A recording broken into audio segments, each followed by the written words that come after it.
morning, everybody. I'm Carrie Dillard, Programs and Public Policy Director here at the Chamber. So thankful that you all joined us today for our third seminar in our Small Business Month Celebration Series. Today we're going to learn about information security and how to protect your small business. And leading that presentation is Nick Johnson, Information Security Manager at FNB Bank. He's got more than 15 years experience in the field, so he's going to give us some strategies and best tips on how to protect your information and your customers' information, and some resources that y'all can use. But first, I want to thank our sponsors today, FNB Bank and Lumberg Medical Imaging. They've been our sponsors for our seminar series for a number of years, and we couldn't do it without them. And I'm going to let Mike Nichols, FNB Market President, speak. Sure. So I'll just quickly say, just thank you all for coming this morning. We appreciate you all taking some time out of your day. Hopefully everybody has a long 3-day weekend. And we appreciate everything you do on behalf of FNB as small business owners in this community. You're the lifeblood of the community, so we appreciate, again, taking time out of your day. Hopefully we've got some good information for you. Nick Johnson, our Information Security Manager, has got some good information for you on, lots of aspects of it, but has some good first-hand knowledge of what to do in disasters like tornadoes that came through over the last 5-6 months. So some good first-hand knowledge there on how to handle those situations. So again, thank you all. Just a quick reminder: 2 more of these seminars, or the series left in the seminar. There's tomorrow at 4 o'clock and June 7th at noon. So mark the calendars for those as well. So again, thank you all. Have a good rest of the day. Well, we kind of discussed a little bit before we got started here, so I could get a little background on everybody to make this a little bit more relatable. So if we jump right in, because I got a lot to go over here, and I probably won't go through every fine detail in the presentation simply because it won't be needed or necessary, but it's there. In front of you have some handouts with some free info, right? So all this stuff is either free or low cost. A lot of it comes from the Department of Homeland Security, SANS, free resources to how to build out your program or different aspects of your program. And it really shouldn't matter in this day and age how small of a business you are or how large of a business are. You need to be thinking about security, right?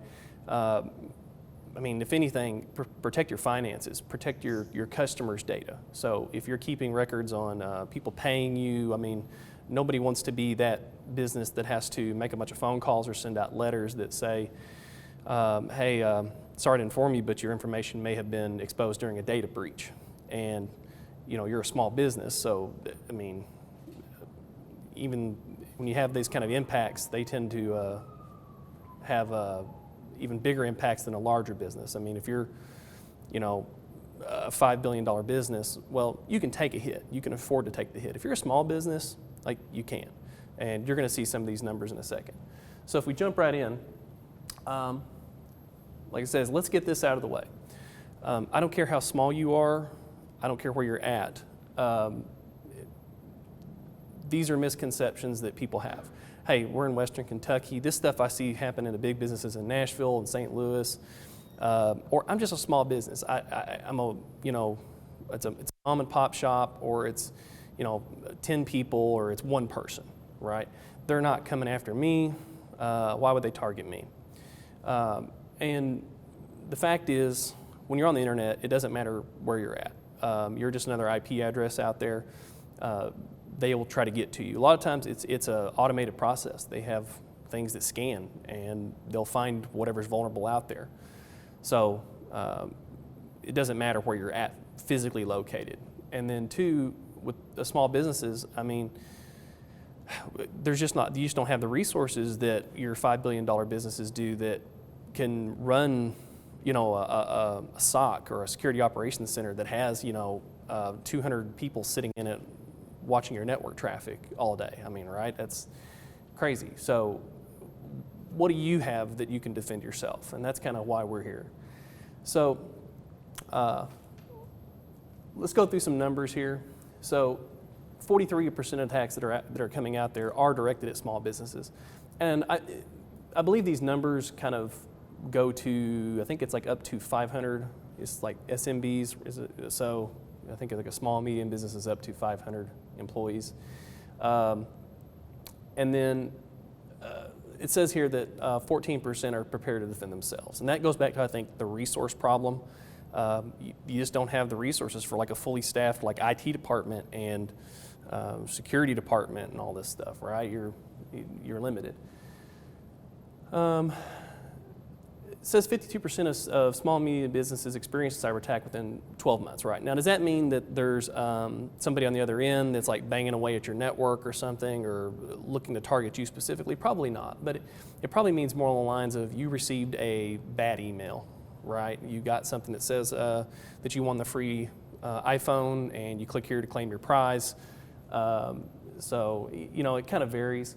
But when there is a data breach that happens, and again, up to 500 employees here, average cost is up to $3 million.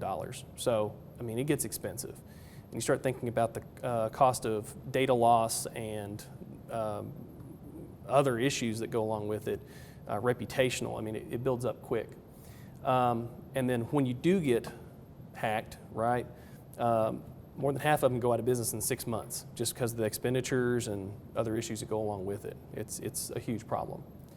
So, what do we do about this problem here, right? You guys always love this, like the black hoodie hacker in the basement acting creepy. I always love that because it's usually a lot more professional than that, and they have, they know what they're doing, and they're in offices.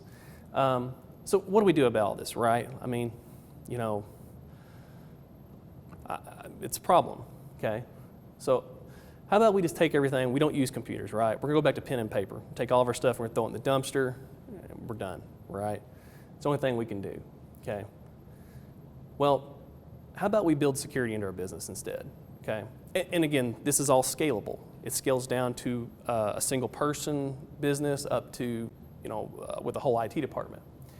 So, but it starts at the top. So if you have employees that work for you, if you as the owner, managers, if you're not invested in it, it doesn't matter. Like you've got to start at the top, and you have to take it serious, okay? But it does have a return on investment. So if you put money into it, you're going to get money out of it. Think just like insurance, right? Everybody buys insurance because when you need it, like, man, you're glad you got it, okay? So, and it says at the bottom about free and low cost options. That's what's on the paper there. We'll cover some of that as we go along. Talked about how a rule, number one, it starts at the top. Let's see, we jump in here. Rule number 2, this is a big one here. This is a critical business function, okay? So, and I want to, again, emphasize that it's scalable all the way down. So, just because you're a one-person shop doesn't mean that you shouldn't be doing something. Doesn't mean you have to do everything that's in this presentation, but you definitely should be doing at least part of it. So when you go to build out your program, responsibility, you can kind of see these things here. This gets kind of technical, but basically it's all about assessment and figuring out who's in charge. So are you going to run it? Are you going to outsource it to somebody? Different things. So administrative controls, this gets more into the paperwork side of it. It's not exciting. It's not cool and techie and all the stuff that people think about with cybersecurity and hackers and everything, right? But it's policies. It's it's keeping your employees from saying, I didn't know I couldn't do that, or I didn't know I wasn't supposed to do that. It shows them what the guidelines are and what they're supposed to be doing. Audits, again, you probably won't be running too many audits. This is probably more for, if you outsource. But security awareness training, really no excuse not to do that. That's so critical. Our staff gets trained at least half a dozen times a year per person for security awareness. So if you have employees that work for you, there are free resources out there to teach them how to not click on things, what to look for in emails. It's a very simple process, but it's super important. So as we go through here, you can kind of see this is what some of the resources that you have on your handouts look like when you actually go to them here. CISA is a big resource. The U.S. government has invested heavily into cybersecurity, not just for like, the CIA, NSA, FBI, all that stuff, but for businesses and individuals. They give out resources for free because when a small business gets targeted and they start blasting out emails, they become a launching pad to other big businesses. So it's a big deal for them to keep the small business secure and the individual secure, and they have a lot of resources. So if we go through this, you see like featured articles. There's all sorts of things you can do through here. You go down to the bottom, you can get alerts, bulletins, tips, stuff that just pops into your email inbox. So you can look at it when you're at your leisure, learn a few things here and there. We look through here, there's these different products through here. This is all from CISA. This is their cyber awareness system, so it shows everything and how you can get alerts. There's cyber essentials. So this is like a toolkit. So you see it out here, there's for yourself as a leader. There's also a toolkit section for like your employees, so what you can do for those people. All kinds of stuff as you go through here. Know before, talked about like free resources for like phishing training and things like that. Know before is as a company, we use them at the bank, and they have a lot of different tools for free. I'm not going to promise that once you use the tools, they're not going to try to contact you and sell you stuff. That's kind of the catch there, but it is free.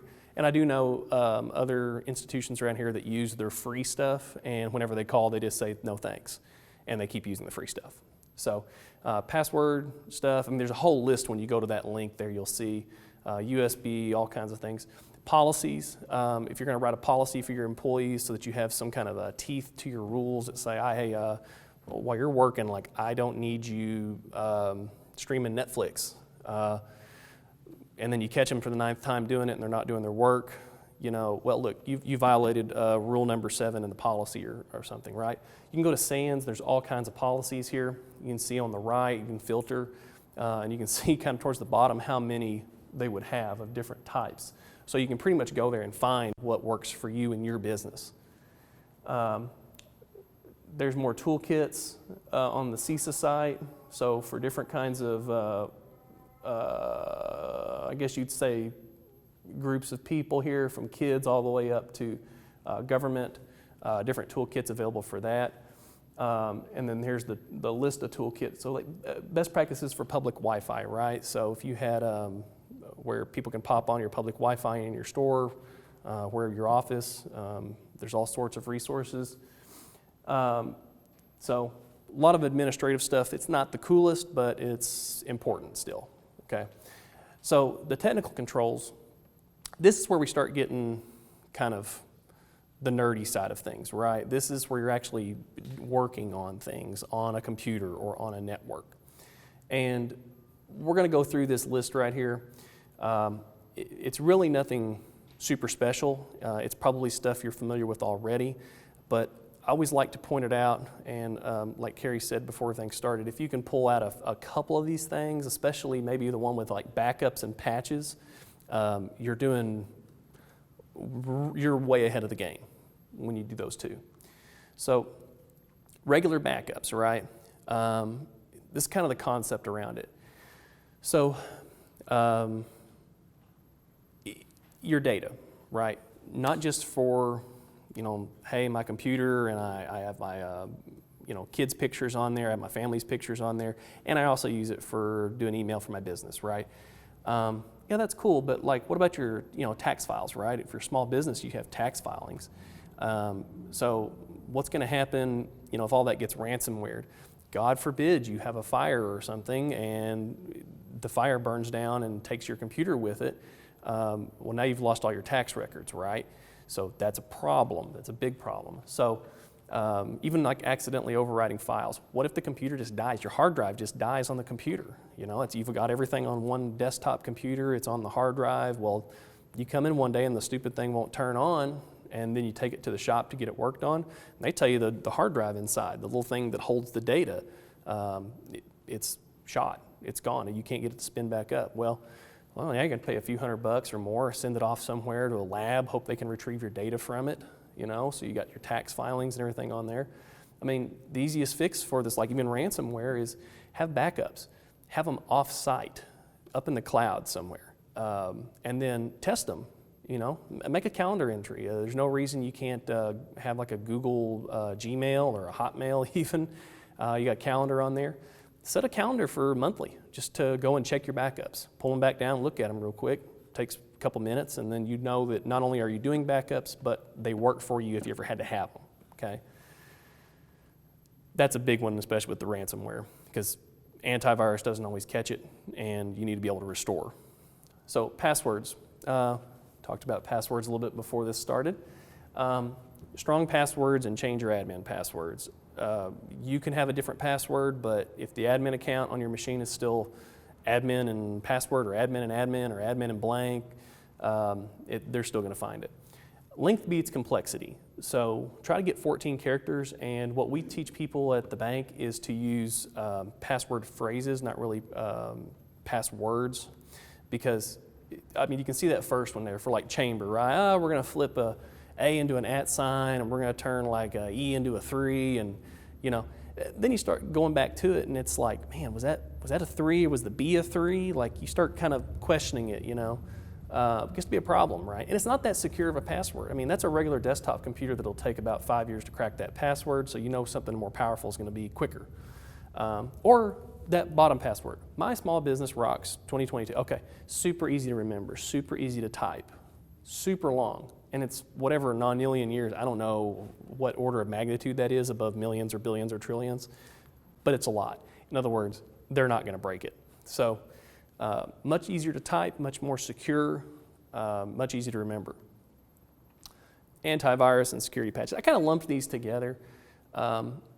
Security patches, if you're not doing your like Mac OS updates, Apple iOS updates, don't just go to the App Store and say, update my YouTube app. Make sure your OS is updated. Windows machines, driver updates for those things. Of course, things that come with your hardware are going to be free. You can get free antivirus out there. I put one on the sheet there. I like the Sophos stuff myself, but there's plenty out there that you can go with. So there's pay options as well. I think I've got a slide coming up on that. So you have to use both. Use antivirus and then do your patches. If you're not doing your patches, you're just asking for trouble at some point to happen to you. And one other thing, you do kind of get what you pay for with this. So if you use those like free ones, like that's been around for a long time, like Avast or AVG or something, I don't know that they work super well or not. You get more features and you get more security when you pay. And like we said at the beginning of this thing, security is an investment, and there is a return on that investment. So don't be afraid to spend a few bucks. I mean, it's your business, so it should be valuable to you enough to protect. So vulnerability scanning, this is something that unless you really had an IT department, you're probably not going to do this. But what vulnerability scanning does is it's a device or it's a platform that runs on your network, and it basically checks your patching. Are there holes in your network? Are there spots that a bad guy could access your servers or whatever you have, right? And these are pretty limited on the free editions, but you can get some free ones that do, I think, up to 16 IPs or 16, just think of like 16 devices on your network. Qualys has one that works from the cloud, so you don't have to run anything locally. I think I'll show that in a second as well. Email security. The biggest thing you can do with email security is going to be training. Train, figure out what to look for and get good at it. I'm to the point now where, of course, I'm a security guy and I see this all the time. So like I go to pump gas like I did this morning and I'm checking the credit card, it's bad. Lots of free resources for training out there, but for actual filtering, like a device that would filter out spam, you're probably going to end up partnering with a MSP or a managed service provider, which we'll talk about in a second. Wireless networks, try to separate them if you can. If you have public Wi-Fi and like a corporate Wi-Fi, try to split those off and secure them with a good password. Rotate your passwords if you feel like it. Data privacy, this is a big one. Like I was talking about at the very beginning, you don't want to be sending out letters to your customers and saying that, like, hey, I just I bought a small item, or you bought a small item from my shop, or you only spent like a couple dollars with me like a year ago, but now the bad guys out there have all your data, right? That's really frustrating because that person now has to go and get probably new numbers, a lot of things that they would have to jump through potentially for having their identity stolen. So you want to make sure you have all that taken care of. And there could be regulatory requirements involved. So if you're healthcare, there could be HIPAA involved. If there's finance, there's other things. PCI compliance for cards and things. So a lot of problems with data privacy. This is the SOFO stuff. This is what I use at home. And I'll admit I'm using the free version because I don't have a business. But it has a web side to it so that you can, say if you were, I think it can go for 3 computers, I think, for free. Could be wrong about that. But you can do web filtering here. So if you have people that work for you, you don't want their computer to be accessing like some of these things here, criminal activity, hacking, violence, weapons, streaming, stuff like that. You can block those with the antivirus tool and they won't be able to access it. And I've tested that and that does work on my home machine. The premium edition also has a lot more to it. Vulnerability scanning, that's kind of what one looks like. It scans your network, comes up, gives you a critical level, or a severity level rather, on different things. Probably don't have to worry about that too much, like I said, but that's what Nessus one looks like. This is what the Qualys one looks like that's free, that runs from the cloud. Probably recommend that more to you. This is training here. I believe this is from the Amazon link that's on your handout there. Amazon has free security training. It's pretty much the same training that they give to their employees, like how we have training that our staff uses, gets every, half a dozen times a year or more. This is similar to what every Amazon employee goes through, and they hand it out for free. I believe that link's on your handout, so this is what the page looks like when you get there.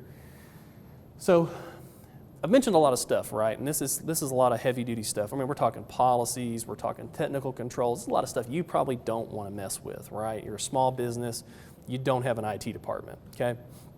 Well, a lot of times small businesses rely on, that nephew that works out of his bedroom, or, they know a guy, Well, a managed service provider, they can scale with you in your business, okay? But before you go in with a managed service provider, and there's quite a few in this area, this is like your own IT department, but you're outsourcing it, okay? You can get block hours from them, so you say, hey, I get 3 hours a month, or I get 6 hours a month, whatever you need from them, okay? Then you call them and you say, hey, I got a computer problem, or there's different things they'll do for you. But these are 10 questions here on these next 2 slides that if you're gonna engage with a managed service provider, I recommend that you ask these questions through here. And these are also on your handouts. So it's okay to ask them for financial stability. You don't want to be calling them and then it's a busy signal because the phone number doesn't exist because they're out of business, right? Customer service, get references, okay? Industry knowledge, they know what they're doing. Do they know what your business is? Menus of service, what all can they do for you? Hey, your business is going to grow. You're going to do more over the next few years. Will they be able to do that? Can they remote enter to have to show up? Can you call them on weekends? Types of support. Can they actively monitor? That's like the vulnerability scanning, the email filtering. Can they do this stuff for you where they funnel your work emails through some system they have that filter out all the junk? Demonstrate skills. So can they tell you about their staff? We're hiring kids from PCC, or no, our staff has 10 years of experience. Ask them about this stuff. Global support for small businesses, probably not the biggest thing. Cyber hygiene, can you get the basics, right? And we talked about some of these things in technical controls and administrative controls. Can they do some of that stuff for you? And ask questions. They should be asking you questions as well. What are your needs as a business? And if they're not asking and they're just there to take your money, I have suspicions about what they're up to. I don't know if that's the right company. So they should be asking you questions to figure out what works for you. All right, so BCP, DRP, IRP, right? It's business continuity, disaster recovery, incident response. This is basically about when bad stuff happens, how do we keep it from getting worse?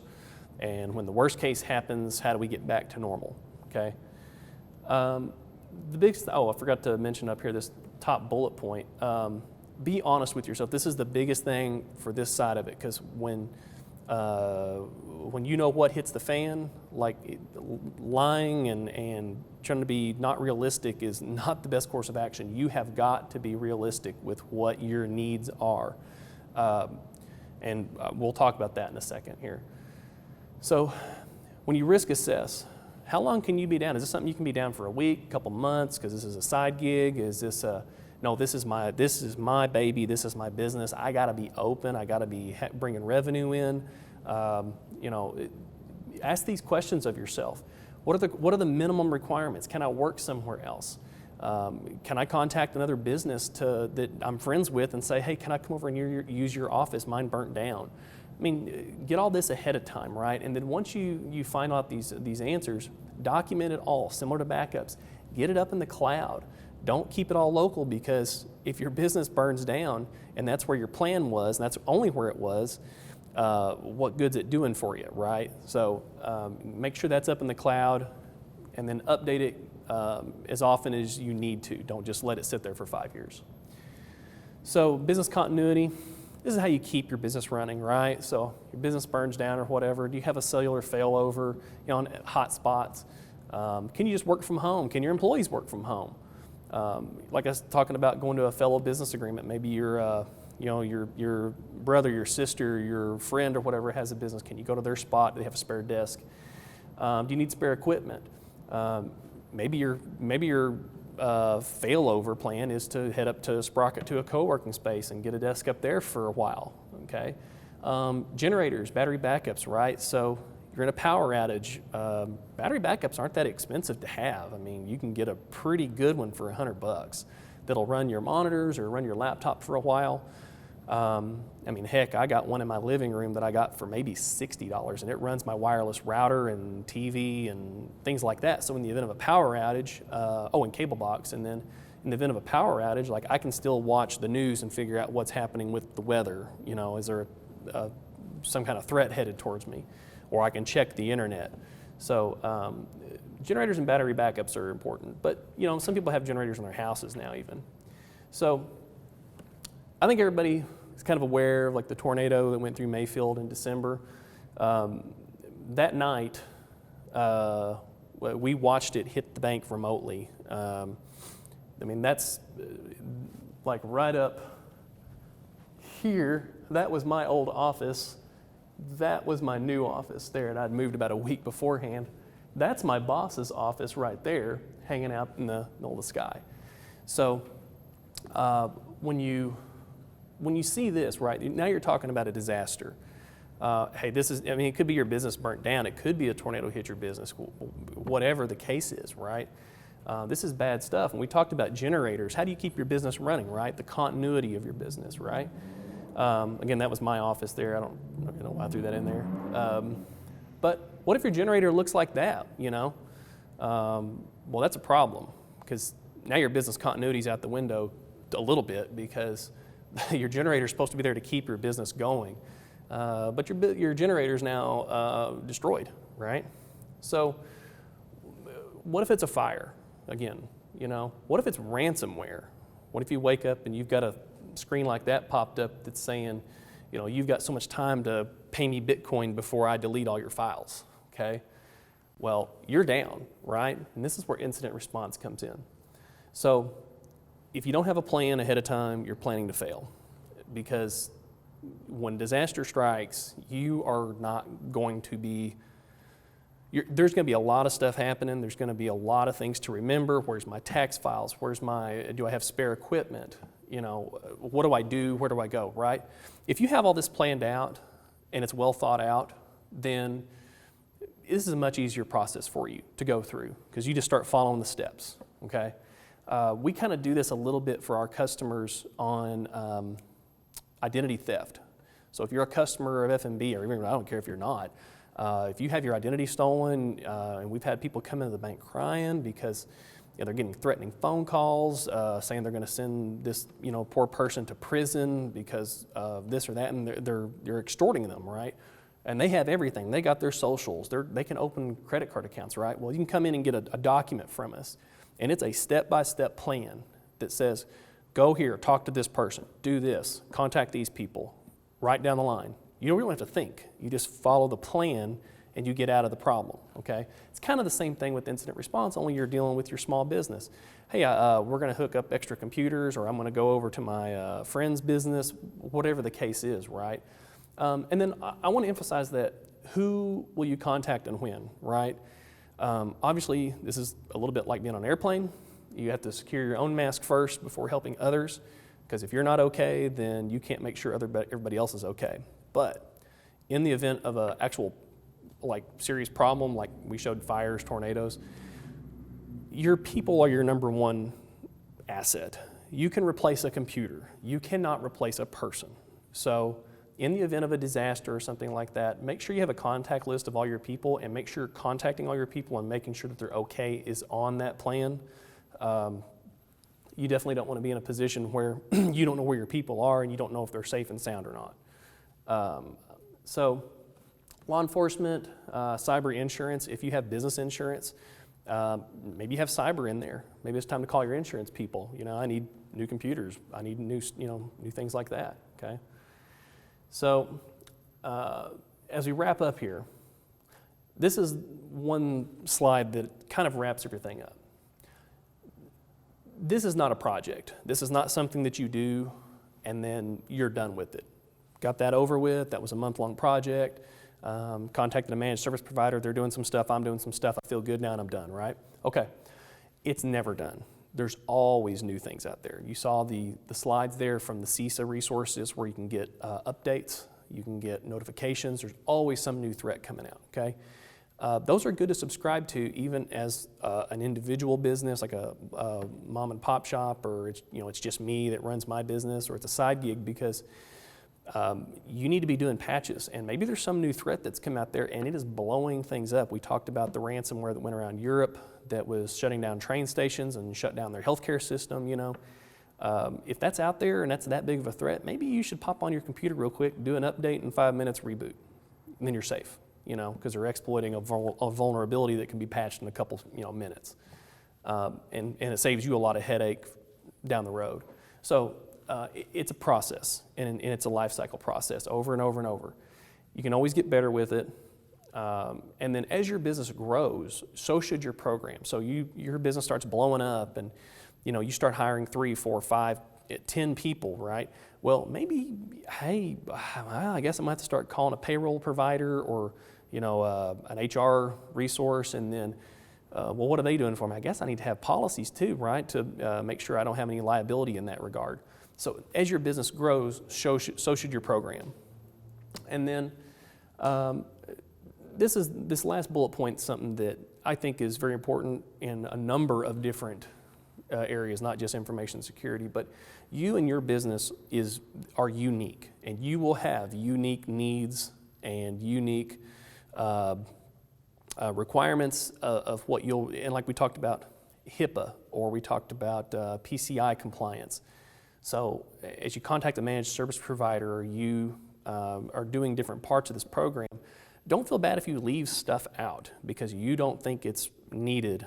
Maybe it is, and then you might think other stuff is more applicable. That's okay. Do what works for you, okay? Don't just go by what somebody says that you need to do, for sure, because you may be wasting time on something where you could hit low-hanging fruit somewhere else and get better at it, okay?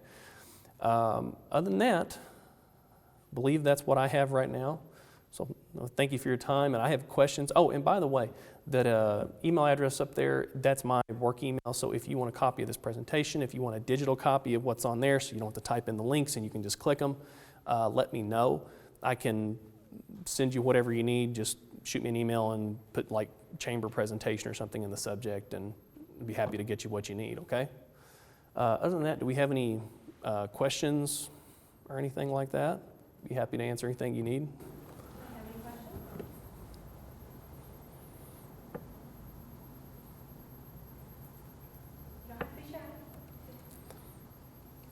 And this is a whole reworked presentation since before the pandemic. We had a different one, and I've redid this over the past few weeks. So if you have questions about if you think something wasn't good or anything too, you can also catch me and critique me. I really don't. I welcome everything.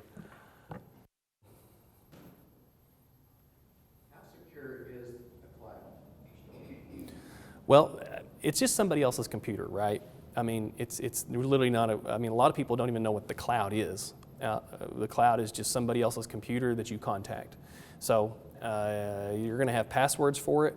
I recommend multi-factor authentication with strong passwords to access it. So there's different resources for that. I mean, if you're on like box.com or your Gmail or Hotmail, there's different, not Hotmail, that's me being an old fart.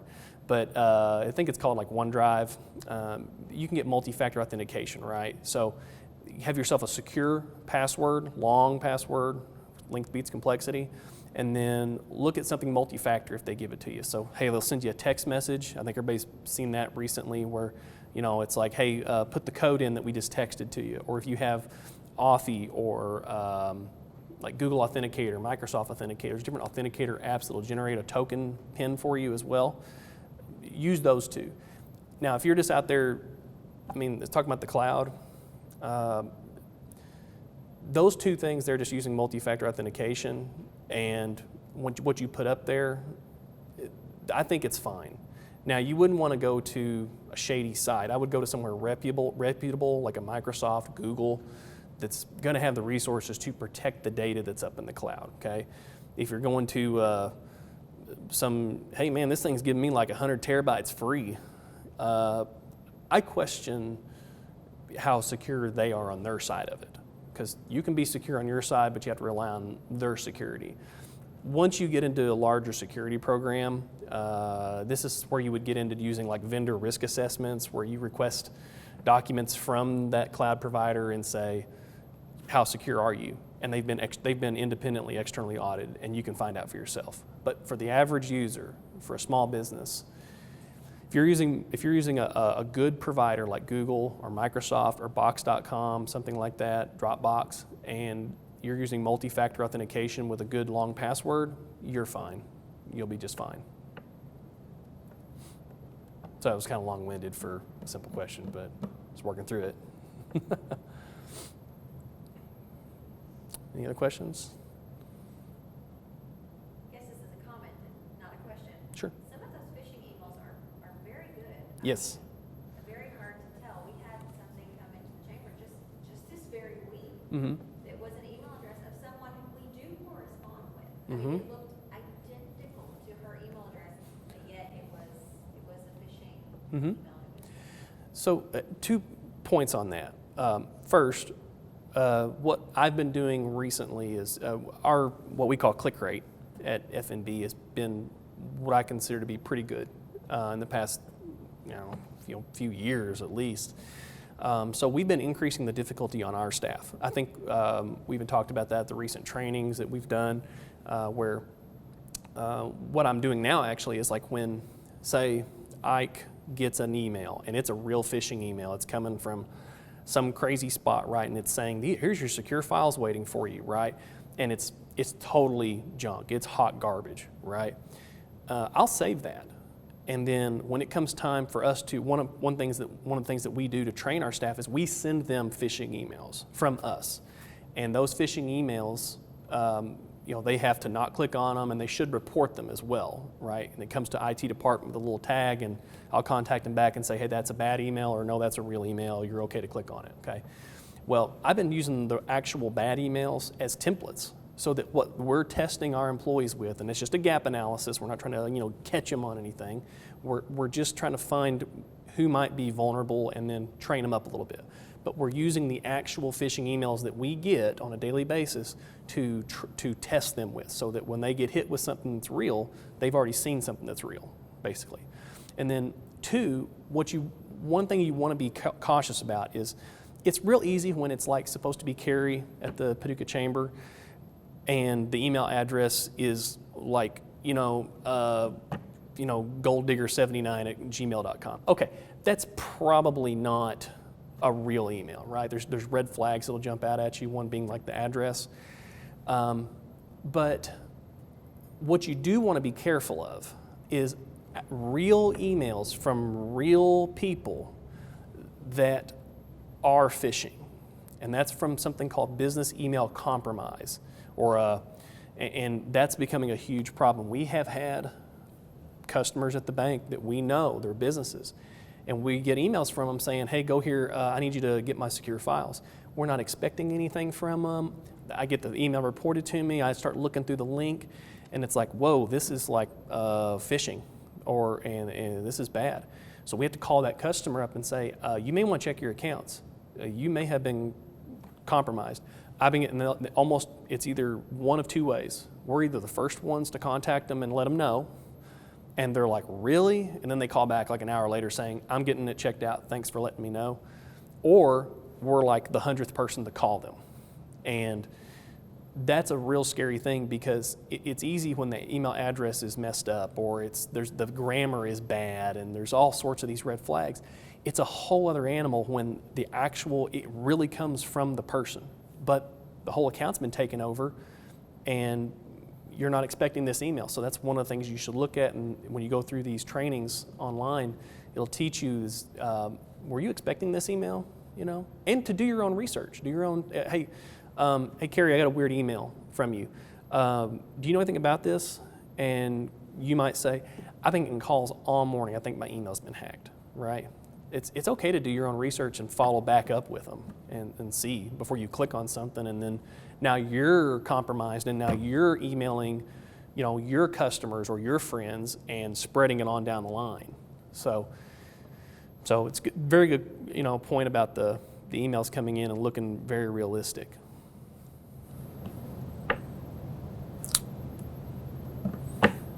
Maybe some comments about, a lot of businesses use things like Facebook and different social media platforms, and they get on there and they do the test about what is your favorite name, what's your pet name, and different things. Maybe some comments on that, because then they start scratching their head. Why did my business get hacked? Why did I lose all of that?